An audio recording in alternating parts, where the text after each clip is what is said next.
Thank you for asking all those wonderful questions about our Leviathan trilogy project with the legendary Therion. Let's do this. Tell us a little about your relationship with Therion. How did it come to be? In 2018, my band Stardust opened up for Therion in Tel Aviv at the Barbie Club. A day before the show, we actually invited them to have dinner together, and it turned out that they are all incredibly nice people, and we really bonded. Therion are literally the founding fathers of choirs in metal, and I just started a metal choir, so I had to pitch the idea that Hellscore will perform with Therion. Before I knew it, the entire choir was performing with Therion on stage, and ever since we just kept in touch. They're wonderful people, and we had such a good time together. What was the most fun part in this 3-album journey? Every time we had a rehearsal and I could hear the songs performed by all the singers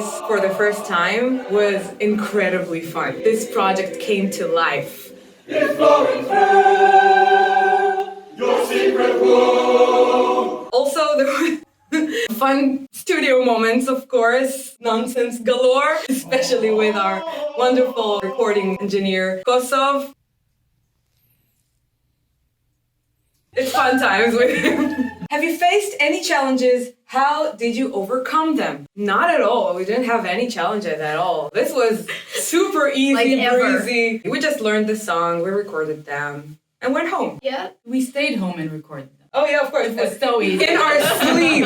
Therion is what we call here serious shit. We've had 16 hours studio days. And Christopher, we love you. He's a perfectionist. I'm a perfectionist. And Kosov is a perfectionist. Combine those three people together in the same project. How did we overcome them? So this is a secret, so don't tell anyone. If a part was extremely challenging, we recorded the singers one by one instead of everyone together. What album of the trio is your favorite? The first one was the most exciting one. It was like, oh my god, we're recording for Therion. Also, I have my solo song on this one, so yeah, I have to pick the first one, but I love all three of them. When did you record the choirs? On otherwise finished songs or in an early development state of them? I didn't even know how the final result will be. Like some of the songs didn't even have all the elements in them, like the orchestrations and the main vocals.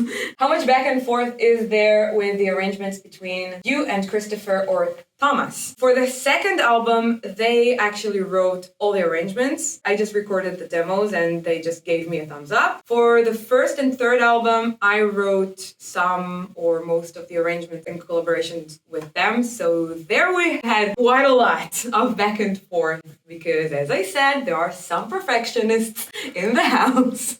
Are there any plans to perform with Therion live? I would bet that if there will ever be an opportunity to do that, everybody will be happy. It's just very challenging logistically, obviously, because we live in 2 different continents. We have performed live with Therion. It was a wonderful experience. So I really hope we get to do that again in the future. What was your reaction upon learning that you will take part in this project? This emoji. This happened after we performed live with them. That was insane. Tears of happiness. I texted Noah with this emoji as well. Oh my god, Therion. Which song was the most fun to rehearse and or record? All of them. Depends on what type of fun. There was the meme fun. And we had a few special meme fun. Like the song Pazuzu, we have our own vocalist called Mazuzu. Because his last name is Mazuz and he just became Mazuzu. Yeah. Also, he's a god. He's a god. Or a demon, or whatever. All of those hard to pronounce names like Tezcatlipoca. It was an educational experience. We sang in how many different languages? Hebrew, English, Spanish, Hebrew. Latin, German. Arabic. Bring us more languages. Yeah, Yes. languages. Yeah, absolutely. And there's also just songs that they were so fun because the main vocals were so fun. Great Marquis of Hell. Oh yeah. All the time. Also, bearer of the cloth in white. Oh yeah. And for sopranos, we will never forget Litany for the Fallen. Oh yeah. Because it was very high for sopranos, even for This this soprano. kind of soprano. She is A mutant. the sopraniest soprano. Yeah.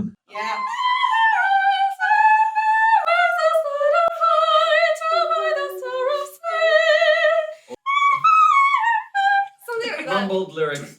What were the challenges you faced? Oh. We had no Not challenges. song. 0 challenges. Where to begin? Pronouncing Now the shit truth. in What a year million is this? languages that we don't know. Some of the songs only sound simple, and when we got to the studio, surprise, surprise, it is challenging. We had to record like the second album after a huge time of COVID not rehearsing together. We came to the studio, we found that we don't have good blend and we just don't remember how to sing together.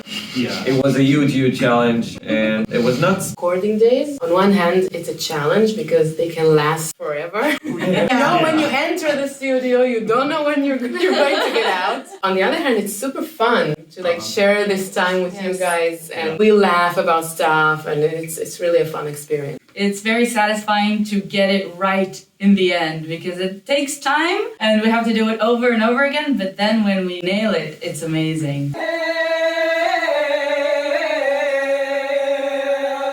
What album of the trio is your favorite? On my count. Ready, set, go.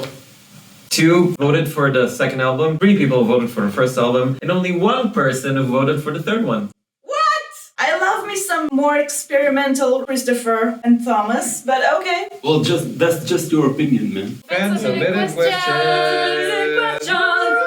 Nathan Avalos asked, what was the most difficult song to record and why? Altos and sopranos, it's definitely Litany of the Fallen, but not for the same reasons. Sopranos, as you were able to hear, really high parts.